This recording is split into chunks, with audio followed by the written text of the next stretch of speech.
Bismillahirrahmanirrahim. Perkenalkan, nama saya Siti Nur Aisyah dari kelas M21A.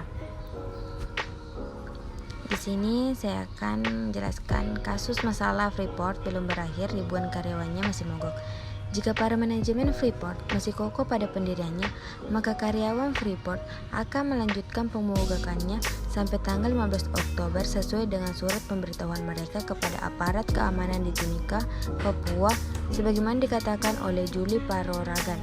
Mereka melancarkan pemogokannya untuk menuntut kenaikan gaji yang kini mereka terima rendah di dunia dari Freeport Indonesia sebagai perusahaan pertambangan terbesar dunia. Sekarang ribuan karyawan Freeport tersebut hanya menerima gaji antara $2,1 sampai $3,5 per jamnya. Suatu upah yang sangat rendah di dunia jika dibandingkan dengan karyawan-karyawan Freeport lainnya, meskipun perusahaan milik kapitalis Paman Sam yang di Papua itu merupakan terbesar di dunia. Oleh karena itu, ribuan karyawan yang memang mayoritasnya warga Papua itu menuntut kenaikan gaji dari yang biasanya diterima sekarang ini berkisar antara $2,1 dan $3,5 itu menjadi $, per jamnya kepada para manajemen Freeport. Namun permintaan karyawan tersebut masih ditolak oleh manajemen Freeport sehingga pemogokannya pun masih berlangsung sampai sekarang. Kebijakan manajemen Freeport terkesan rasis dan sewenang-wenang memecat karyawan yang memprotes kebijakan perusahaan Freeport yang tiap harinya memproduksi sekitar 25.300 ton tembaga dan sekitar 218.500 ton perak dan emas. Apalagi sekarang harga tembaga, perak dan emas di pasaran internasional semakin meningkat, sehingga sangat tidak adil sekiranya Freeport menggaji karyawannya sebesar itu.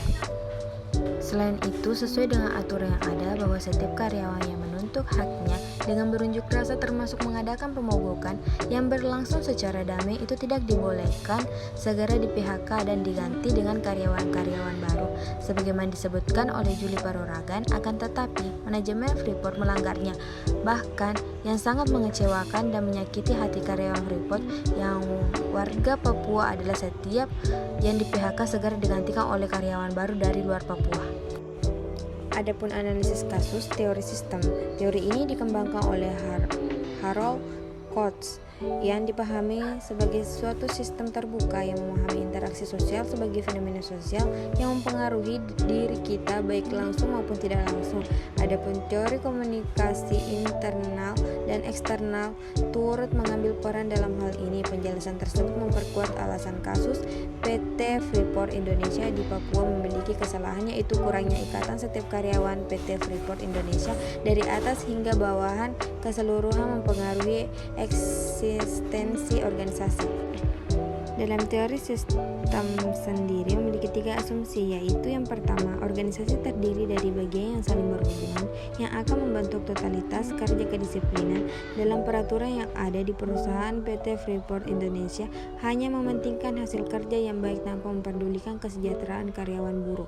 Yang kedua, organisasi ini tidak memiliki alasan bagi orang-orang untuk bertahan hidup, tetapi organisasi dimaknai sebagai aktivitas pertukaran informasi, energi barang dan jasa yang berguna kepada lingkungan sosial.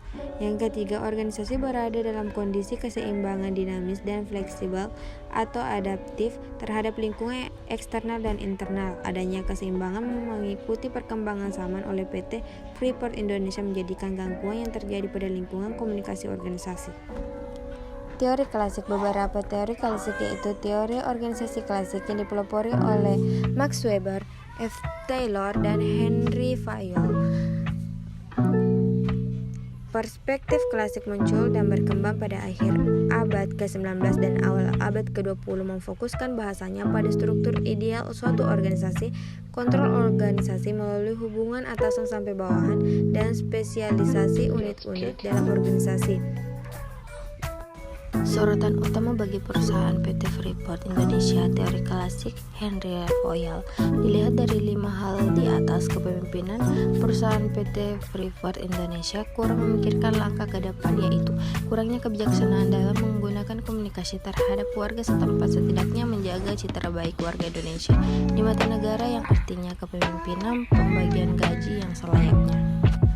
Adapun kesimpulannya yaitu jika para manajemen Freeport masih kokoh pada pendiriannya, maka karyawan Freeport akan melanjutkan pembukaannya sampai tanggal 15 Oktober sesuai dengan surat pemberitahuan mereka kepada aparat keamanan di Timika, Papua sebagaimana dikatakan oleh Juli Perorangan. Mereka melancarkan pemogokan untuk menuntut kenaikan gaji yang kini mereka terima terendah di dunia dari Freeport Indonesia sebagai perusahaan pertambangan terbesar dunia.